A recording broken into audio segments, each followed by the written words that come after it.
Hello everybody, my name is Tofailok and welcome back to my YouTube channel and again I'm back with another topic.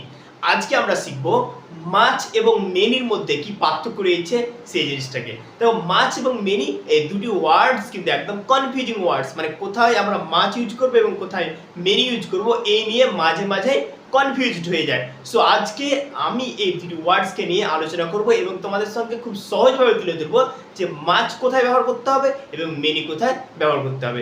Okay, so stay connected with me till the end and let's get started. Okay, so দেখে নাও many many কথার বাংলা অর্থ হচ্ছে অনেক বা অনেকগুলি, ঠিক আছে।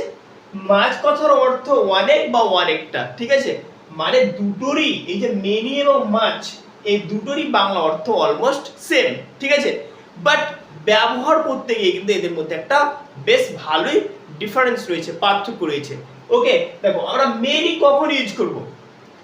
আমরা মেনি ইউজ করব সেই সব নাউনের আগে যে নাউনগুলোকে আমরা গুনতে পারবো, মানে আমরা কাউন্টেবল নাউনের আগে মেনি ইউজ করব। ওকে, কিসের আগে? কাউন্টেবল নাউনের আগে। কাউন্টেবল নাউন, বুঝতে পারলে? কাউন্টেবল নাউনের আগে আমরা মেনি ইউজ করব। দেখো মানে সেম রয়েছে, বাট এখানে পার্থক্য এটাতে যে আমরা মেনিটাকে ইউজ করব কোথায় বলো তো? কাউন্টেবল নাউনের আগে। কাউন্টেবল নাউন আবার কি? কাউন্টেবল নাউন হলো যে সমস্ত নাউনগুলিকে আমরা গুনতে পারবো, ঠিক আছে। যে সমস্ত নাউনগুলিকে আমরা গুনতে পারবো সেগুলিকে আমরা বলবো কাউন্টেবল নাউন, ঠিক আছে। আমি উদাহরণ দিয়ে বলছি। দেখো আমি তাহলে প্রথমে উদাহরণ দিলাম যে আই হ্যাভ মেনি। এই যে আমি মেনি ব্যবহার করলাম, এই যে মেনি যে ব্যবহার করলাম, তো মেনিটা কি হয়? যে মেনি কাউন্টেবল নাউনের আগে ব্যবহার করা হয়। তাহলে এইখানে আমি দিলাম যে ওকে, হ্যাঁ, তো এখানে আমি দিলাম বুকস। দেখো তাহলে আই হ্যাভ মেনি বুকস, এই যে বুকস রয়েছে এটা কি বলতো? এটা হচ্ছে একটা নাউন। এটা কি ধরনের নাউন? এটা হচ্ছে কাউন্টেবল নাউন। কেন বলতো? কারণ এই যে বুক, এই যে বুক রয়েছে এটাকে আমরা কি করতে পারবো? গুনতে পারবো, ঠিক আছে। তো যেসব নাউনকে গুনতে পারা যায় সেই সব নাউনগুলোকে বলবো আমরা countable noun. Are many countable নাউনের আগে বসবে। মেনি কার আগে বসবে? কাউন্টেবল নাউনের আগে। আই হ্যাভ মেনি বুকস, তার মানে কি আমার অনেকগুলি বই আছে। ক্লিয়ার? তাহলে আমরা কি বুঝতে পারলাম যে মেনি আমরা কাউন্টেবল নাউনের আগে বসাবো, আর কাউন্টেবল নাউন কাকে বলবো? যেসব নাউনগুলিকে আমরা গুনতে পারবো। ক্লিয়ার? আরেকটা আমি উদাহরণ দিয়ে দেখাচ্ছি। দেয়ার আর মেনি, তাহলে মেনি যে দিলাম তাহলে মেনির পরে কি ধরনের মানে নাউন নেব? আমরা কাউন্টেবল নাউন নেব। মেনি স্টুডেন্টস দিলাম, many students in our class. তাহলে দেখে নাও আবার যে মেনি নিয়েছি, মেনির পরে কি ধরনের নাউন নিয়েছি? Countable noun. স্টুডেন্টস এগুলোকে গুনতে পারা যাবে, ঠিক আছে। বুকস বই গুনতে পারা যাবে, তো এগুলো হয়ে গেল কাউন্টেবল নাউন। তাহলে আমরা দেখতে পেলাম যে মেনিটা মানে কাউন্টেবল নাউনের আগে বসবে। ক্লিয়ার? ওকে, তাহলে actually many many plus countable noun, বাস। ওকে, হয়ে গেল। তাহলে মেনি থাকলে তারপরে কি থাকবে?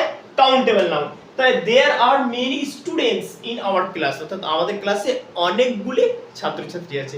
ক্লিয়ার? তাহলে আমরা বুঝতে পারলাম মেনি কখন ইউজ করব? কাউন্টেবল নাউনের আগে। হয়ে গেল। এবার আমরা চলে আসবো মাছ।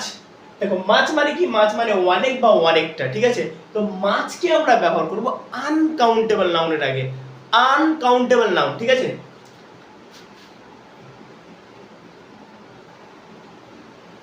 Uncountable noun, right. তাহলে মাছকে আমরা কখন ইউজ করব? আনকাউন্টেবল নাউনের আগে। ওকে, মানে যেসব নাউন, এবার আনকাউন্টেবল নাউন কাকে বলবো? যেসব নাউনকে আমরা গুনতে পারবো না সেগুলোকে আমরা বলবো আনকাউন্টেবল নাউন, ঠিক আছে। যেমন আমি এখানে উদাহরণ দিলাম যে we don't have much time, ঠিক আছে। তার মানে কি বলছে? এই দেখো মাছ, মাছ নিয়েছি, তাহলে এই যে টাইম রয়েছে, টাইমটা হচ্ছে এখানে কি বলতো? Uncountable noun. Uncountable noun. ঠিক আছে, এটা টাইম হয়ে গেল আনকাউন্টেবল নাউন, আর আমরা মাছ আনকাউন্টেবল নাউনের আগে ব্যবহার করব। ঠিক আছে, মানে যেসব নাউনকে আমরা গুনতে পারবো না, টাইম নাউন এটা, কিন্তু এটাকে টাইম মানে সময়, এটা গুনতে পারা যাবে না। ঠিক আছে, তার জন্য টাইমটা হচ্ছে আনকাউন্টেবল নাউন, আর তার জন্য আমরা কি ইউজ করেছি, মাছ। তাহলে আমরা দেখতে পেলাম যে আমরা মাছকে মানে মাছের পরে পরে কি নেব, আমরা একটা আনকাউন্টেবল নাউন নেব, অর্থাৎ আনকাউন্টেবল নাউনের আগে আমরা মাছটাকে ব্যবহার করবো, মানে যেসব নাউনকে গুনতে পারা যাবে না তার আগে আমরা কি বসাবো, মাছ। ঠিক আছে,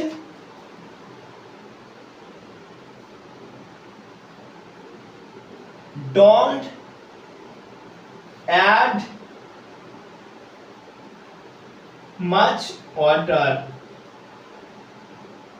কি বলছে দেখো, don't add much water, এই যে এখানে ওয়াটার, এটা হচ্ছে একটা নাউন, মানে আনকাউন্টেবল নাউন। ঠিক আছে, আনকাউন্টেবল নাউন, রাইট। তো দেখে নাও যে আনকাউন্টেবল নাউনের আগে কি নিয়েছি, মাছ নিয়েছি, মানে আমরা তাহলে বুঝতে পারলাম যে যেসব নাউনকে আমরা গুনতে পারবো না তাদের আগে মাছ নেব। ডোন্ট অ্যাড মাচ ওয়াটার, মানে অনেক জল অথবা বেশি জল অ্যাড করিও না। ঠিক আছে, তাহলে আমরা কি দেখতে পেলাম যে মেনি কাউন্টেবল নাউনের আগে আগে বসাবো। ঠিক আছে, মানে মেনি কাউন্টেবল নাউনের আগে বসবে। ঠিক আছে, যেমন ধরো বুকস, স্টুডেন্টস, এগুলো কাউন্টেবল নাউন, মানে গুনতে পারা যায় যেসব নাউন, সেসব নাউনগুলোকে বলবো আমরা কাউন্টেবল নাউন।